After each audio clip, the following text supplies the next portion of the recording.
Bayangkan sebuah kapal perang canggih sedang dibangun untuk Angkatan Laut Italia. Kapal sudah masuk jalur produksi, tetapi tiba-tiba Indonesia datang dan dikabarkan ingin mengambilnya. Inilah yang membuat muncul kabar bahwa Indonesia kembali mengincar satu unit PPA tambahan, bahkan dikaitkan dengan kapal selam 212 NFS. Jika benar, ini bukan sekadar pembelian kapal perang.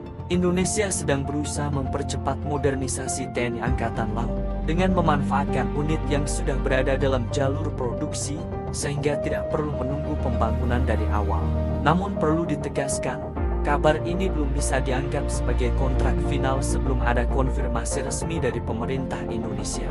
Indonesia sebelumnya memang telah memperoleh 2 unit PPA dari Italia. Strateginya adalah memangkas waktu tunggu yang sangat lama. Dalam pengadaan alutsista, waktu sangat penting.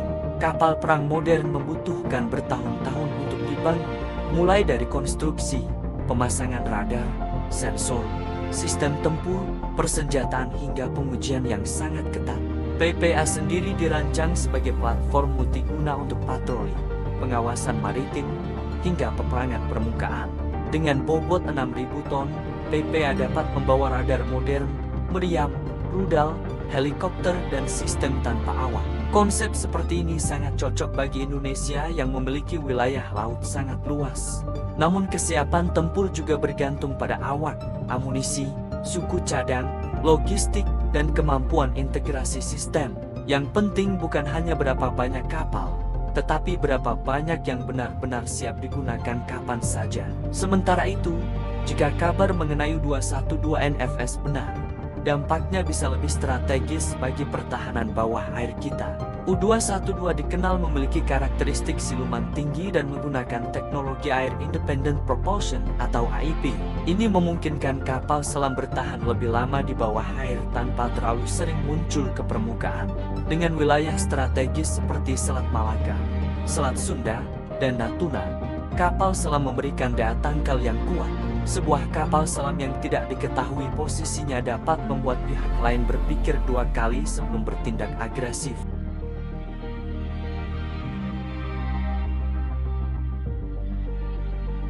Lalu, mengapa Italia bisa saja bersedia melepas kapal yang awalnya diperuntukkan bagi mereka sendiri? Bagi industri galangan, pembeli yang siap mengambil unit memberikan kepastian pendapatan dan kesinambungan produksi. Selain itu, hubungan pertahanan dengan Indonesia juga memiliki nilai geopolitik penting di kawasan Indo-Pasifik. Ada peluang untuk mendapatkan pelatihan, dukungan teknologi, pemeliharaan, dan kerjasama industri dalam negeri. Namun Indonesia juga harus berhati-hati agar sistem logistik dan pemeliharaannya tidak menjadi terlalu kompleks. Semua platform harus mampu terintegrasi menjadi satu sistem pertahanan yang efektif dan saling terhubung. Jika PPA dan U-212 benar diperoleh, dampaknya tentu akan diperhatikan oleh negara-negara tetangga kita. Kekuatan maritim ditentukan oleh banyak faktor, termasuk satelit, intelijen, dan kesiapan awak kapal. Jadi, apakah Indonesia benar-benar membegal kapal Italia? Istilah itu hanyalah bahasa dramatis saja. Strategi ini menarik karena Indonesia sebenarnya sedang membeli waktu, sebuah aset strategis dalam pertahanan. Setiap pembelian harus meningkatkan kesiapan TNI AL dan memberikan manfaat bagi industri pertahanan dalam negeri. Ini adalah bagian dari upaya Indonesia mempercepat transformasi menjadi kekuatan maritim yang semakin serius di dunia. Kita tunggu keputusan resminya. Menurut kalian, apakah langkah mengambil jalur produksi ini cerdas? Tulis pendapat kalian di kolom komentar dan ikuti terus perkembangan geopolitik terbaru hanya di Inside Daily.